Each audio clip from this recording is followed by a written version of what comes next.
घर में मेरा रहने का स्थान न रहा। मैंने कौन से पाप किए थे जो आप मुझे अपनी आंखों से दूर कर रहे हो। अच्छा माता जी,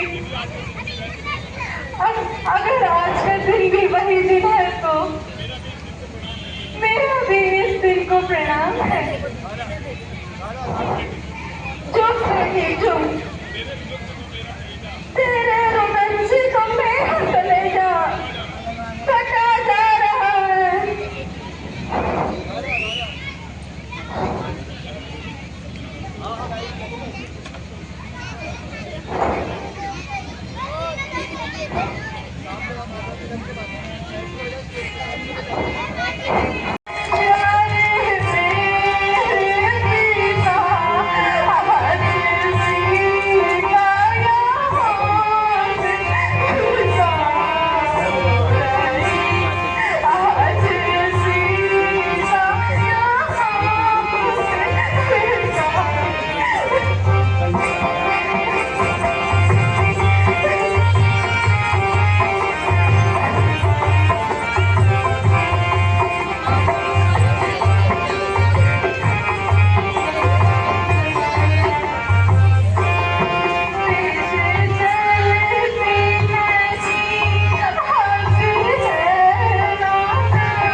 पिताजी, आपने मुझे बिछा दिया और अपने चरणों से अलग कर दिया, किंतु क्या करूं पिताजी, मेरा धर्म मुझे आज्ञा नहीं देता मैं आपके सबूत कुछ कह सकूं।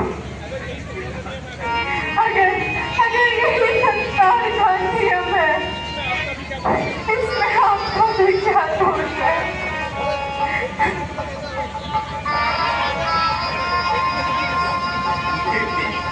मैं सत्य कहता हूँ, मैंने अनेक भयंकर लड़ाइयाँ लड़ी,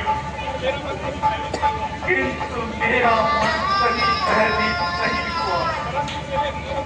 मगर बेटी, तेरे मन से मेरा मन अनाभयभीत है। दूसरी संसार के साथ साथ हम सबको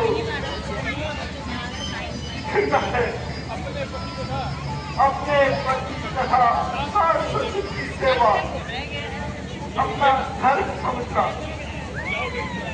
जाओ बेटी जाओ, जाओ बेटी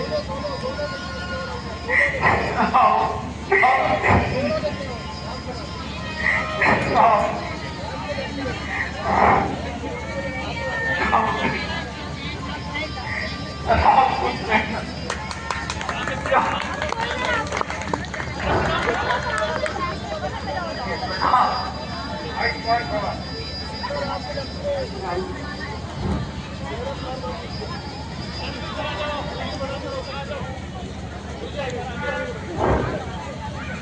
पिताजी प्रणाम।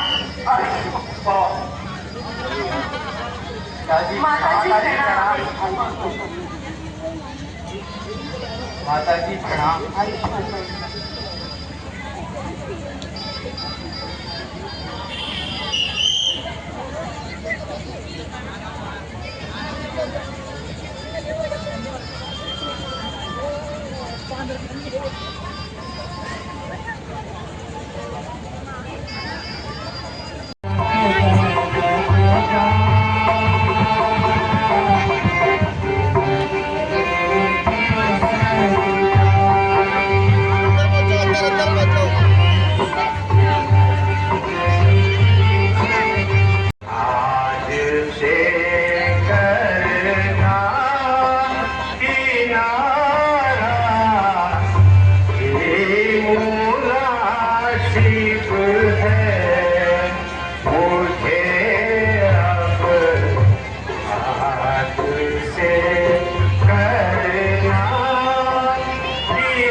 मुनासिब है मुझे अब।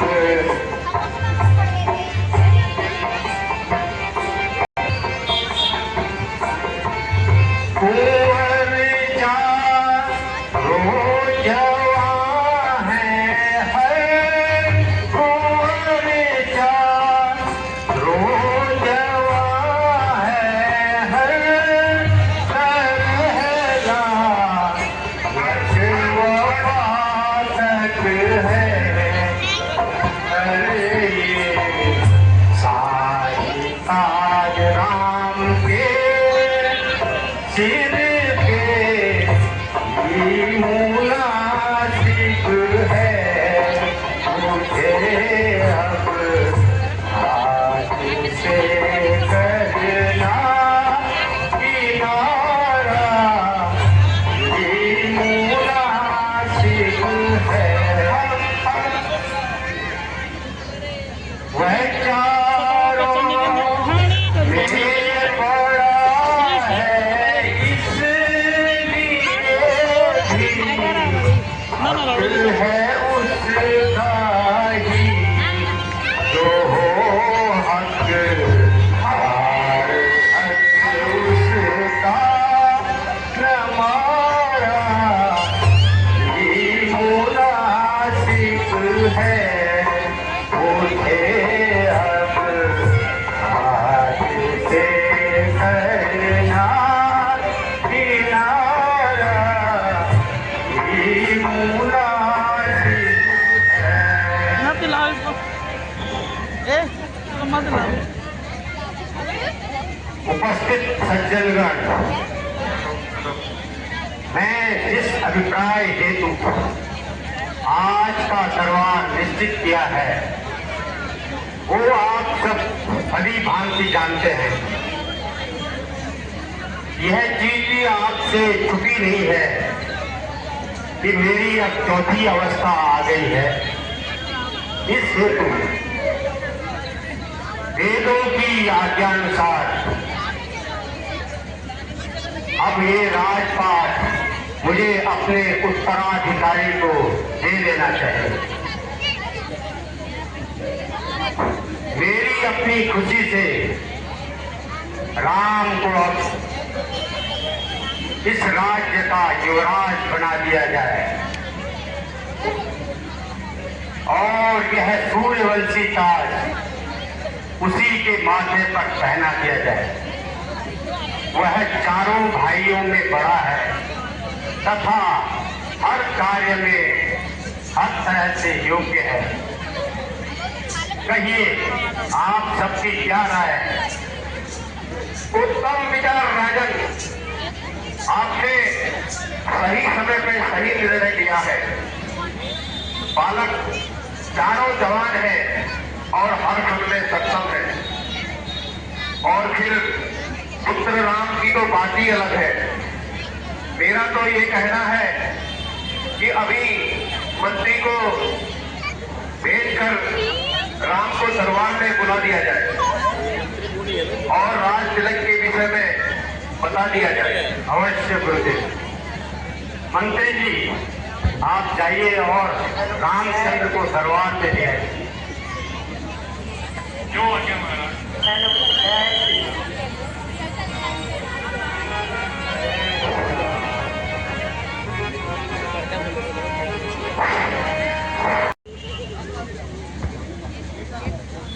बेटा, आज सभा के कार्यक्रम और जनता की इच्छा अनुसार तुम्हें कल राज तिलक दिया जाएगा और अयोध्या का यह विशाल राज्य तुम्हारे अधीन किया जाएगा। मुझे आपकी आज्ञा सिरोधार्य है पिताजी। अच्छा ठीक है, अब आज की सभा यहीं पे विसर्जित की जाती है और कल का दिन राज तिलक के लिए निश्चित किया जाता है।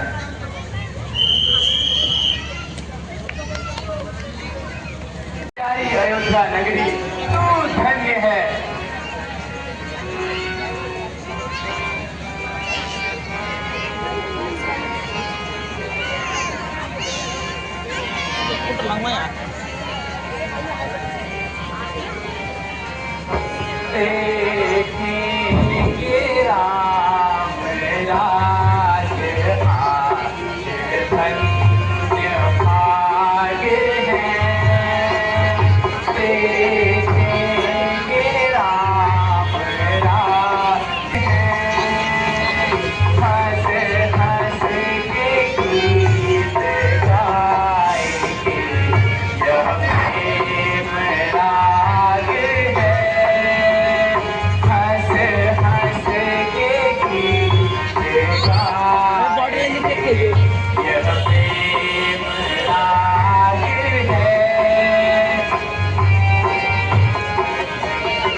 ऋषि प्रणाम।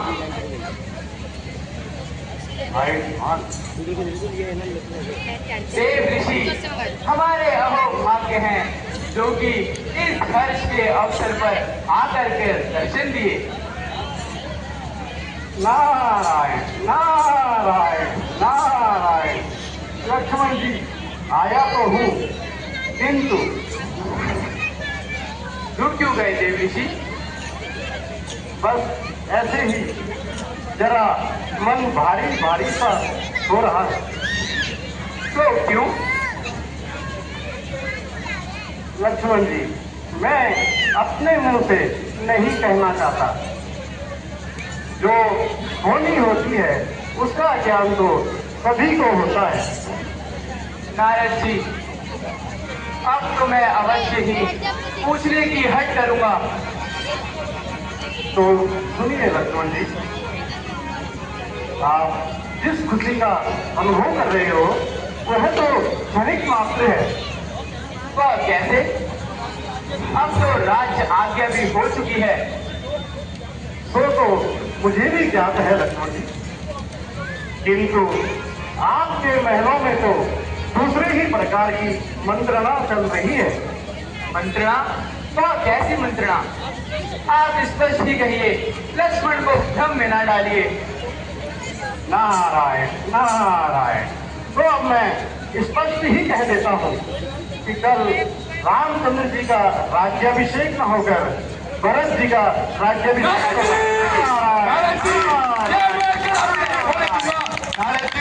जब सारी शक्तियां मेरे विरुद्ध हो जाए, दसों दिशाओं के दिग्गज और दिक्पाल चाहे अपने कर्तव्य से विमुख हो जाए, आकाश के सूर्य और चंद्र चाहे अपनी गतिविधियां बदल दे, फिर भी यह अन्याय मैं हरगिज नहीं होने दूंगा और भरत को राज्य गति में कदापि नहीं काटने दूंगा। काल की मैं ज्वाला हूँ, विश्व महासागर हूँ मैं, चाल का वेग में, प्रारब्ध का चक्र हूँ मैं। जब तक हृदय में शांति है तब तक ही मलय हूँ मैं। हर जाऊँ यदि क्रोध से तो पृथ्वी किस हाल में होगी, स्वर्ग की बसी है जय भूमि भी कसी पाताल में होगी। मैं अपने विष के बाणों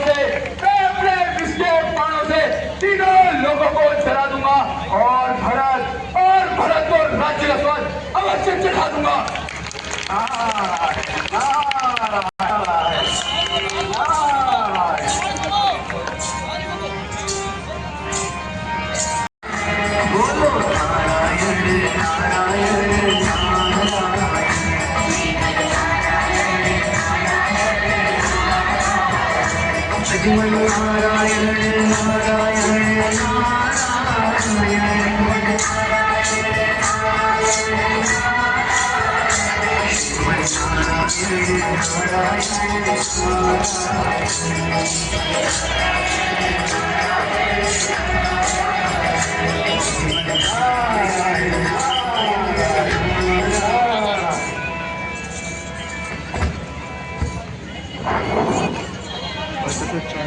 चाय नहीं लाया है, वहाँ लोग कैसे दे रहे हैं।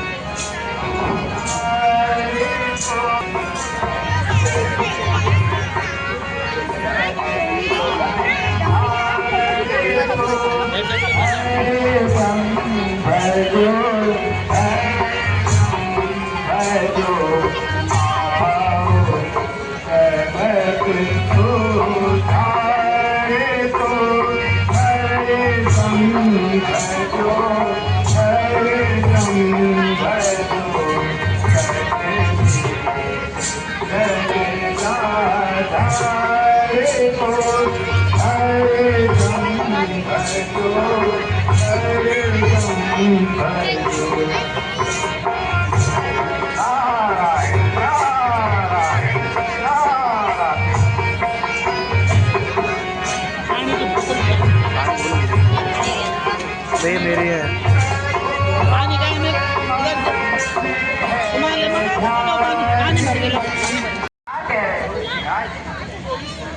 वही भगवान जो उचित है। आप अपने में ही मस्त हैं और हम ऋषि मुनि चाहे आपकी बला से बस कष्ट ही सहे। हमारे नारायण को हमारी चिंता। नारायण नारायण। रावण आदि राक्षसों को मारने हेतु हमारे नारायण ने नर अवतार दिया था, किंतु इस भूल में आकर आप सब कुछ भूल बैठे हो प्रभु।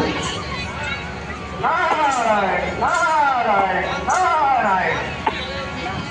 आप ठीक कह रहे हो, किंतु रावण आदि दानवों को मारने का अभी समय हुआ है।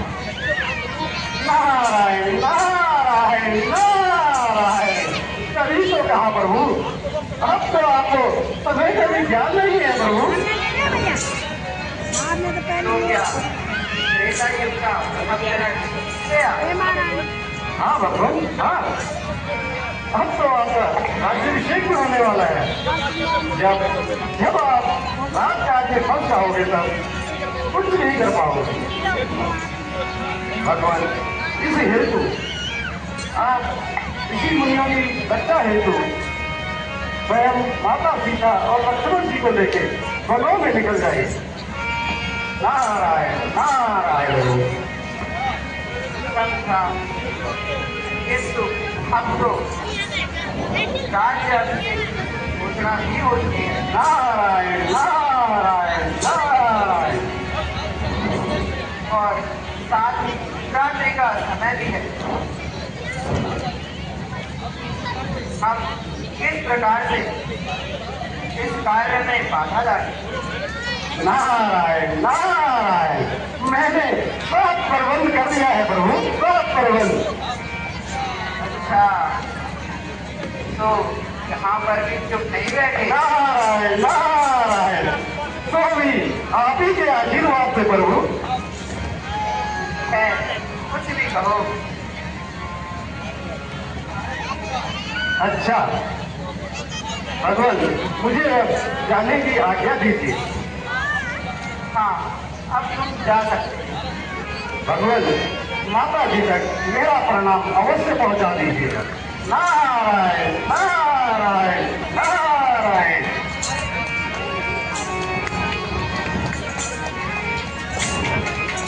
नारायण नारायण नारायण। सुनो नगरवासियों सुनो, कल रामचंद्र जी का राज तिलक है। कल रामचंद्र जी का राज तिलक है। सुनो सुनो सुनो नगरवासियों, सुनो सुनो सुनो, कल श्री रामचंद्र जी का राज तिलक है। राज तिलक है, राज तिलक है। सुनो सुनो सुनो सुनो सुनो सुनो नगरवासियों, कल श्री रामचंद्र जी का राज तिलक है। राज तिलक है, राज तिलक है। क्यों सुमंत जी, क्या बात है जो तुम इतने खुश दिखाई दे रहे हो? तेरे की रास्ता ही रोक कर बैठ गई। तुझे क्या मालूम नहीं कि कल रामचंद्र जी का राज्याभिषेक है। राज्याभिषेक है, राज्याभिषेक है।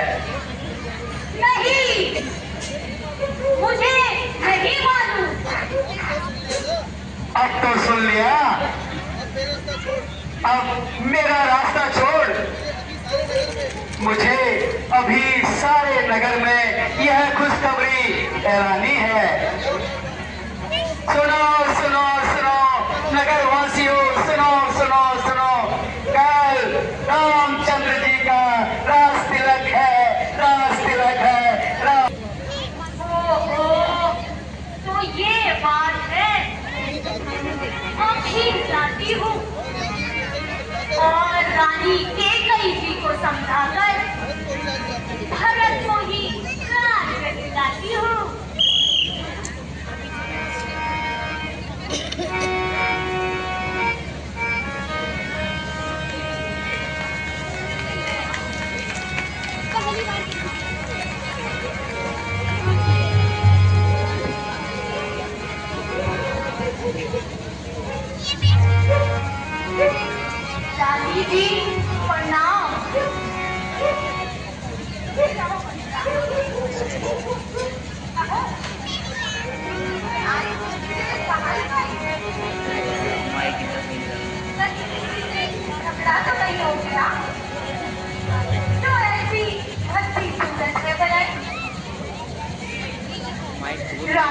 मैं क्या कहूँ, आज तो एक बात सुनाई दी है, इसे सुनकर मेरे पांव तले जमीन भी फिसल गई।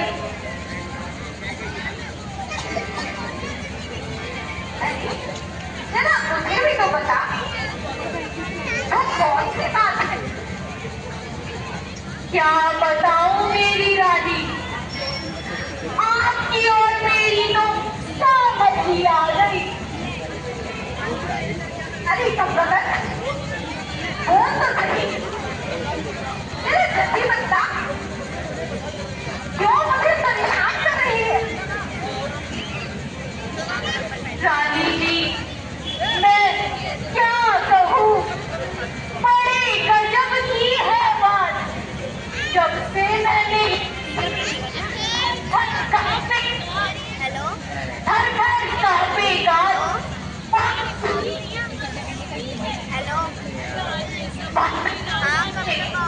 मनमानी बात भी लगती है।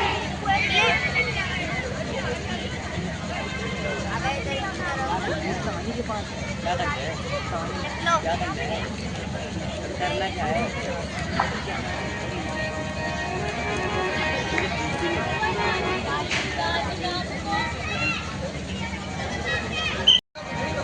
जरा मुझे भी तो बता, वो कौन सी बात है? क्या बताओ मेरी रानी, आपकी और मेरी तो सहमति आ गई। अरे कब कौन तो सही, जरा जल्दी बता, क्यों मुझे परेशान कर रही है? रानी जी, मैं क्या कहूँ, बड़े गजब की है बात। जब से मैंने यह सुना, थर थर कांपेगा, बात सुनी एक अनहोनी है। राज्यसभा में राजा ने मनमानी बात विचारी है, बना लिया युवराज राज को, किसी ने भी जबान न हिलाई है। अब तुम ही बताओ मेरी बोली रानी, क्या मनमानी बात बनाई है? देखो मेरी बोली रानी, ये कैसा गजब है, ना आपको पूछा और ना ही भरत जी को, राज्य देने में ऐसी जल्दबाजी करी कि चट रोटी पट दाल, ले बेटा राज्य संभाल। इसी को तुरंगी दुनिया कहते हैं रानी। एक बेटा तो आनंद करे और दूसरा डर की खाक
राम को राज्य मिल भी गया तो तेरे घर से क्या जाता है? अरे सचमुच तुझे मालूम है कि राम मुझे भरत से भी प्रिय है। रानी जी, यूं तो आप कुछ भी कह सकती हैं, क्योंकि मैं आपकी एक दासी हूँ। लेकिन सबकी ही पूछो तो सजावटी सामान में व्यस्त रहती हो और अपने ही शरीर की देखभाल करती हो। मेरी भोली रानी, क्या आगे पीछे को भी ध्यान है? आप तो हर एक का मन अपने ही जैसा समझती हो, इसीलिए तो राम को प्यार करती हो। जरा आज की रात तो बीत जाने दो, फिर देखना क्या गुल खिलते हैं तथा क्या नतीजे निकलते हैं। तब रोगी, पछताओगी और हाथ मलती ही रह जाओगी।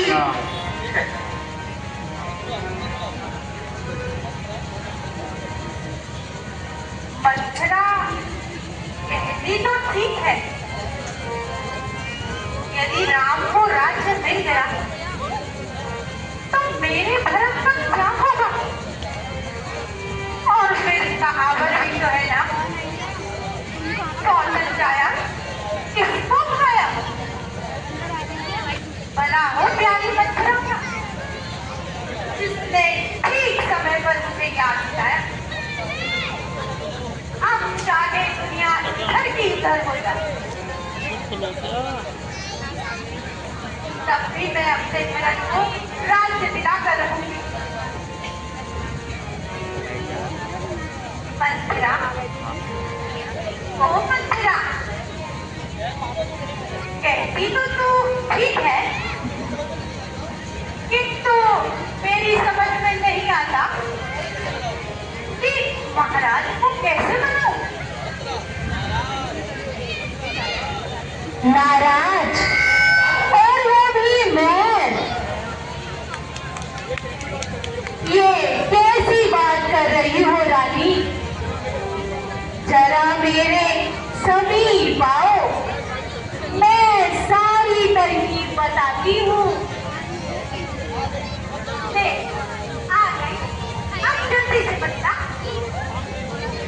हाँ, फिर सुनो। वह 2 वर जो राजा ने आपको देने को कहे थे, वह राजा से आज मांग ही लो। एक वर से भरत को राज्य, तो दूसरे वर से राम को 14 वर्षों का वनवास।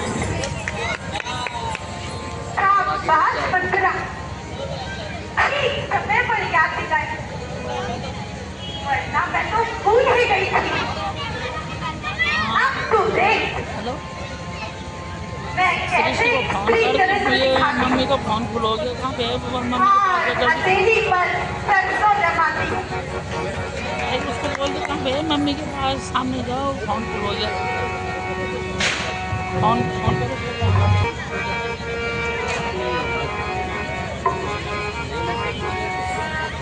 मेरा फोन फुल हो गया, मैंने भी देखा यहाँ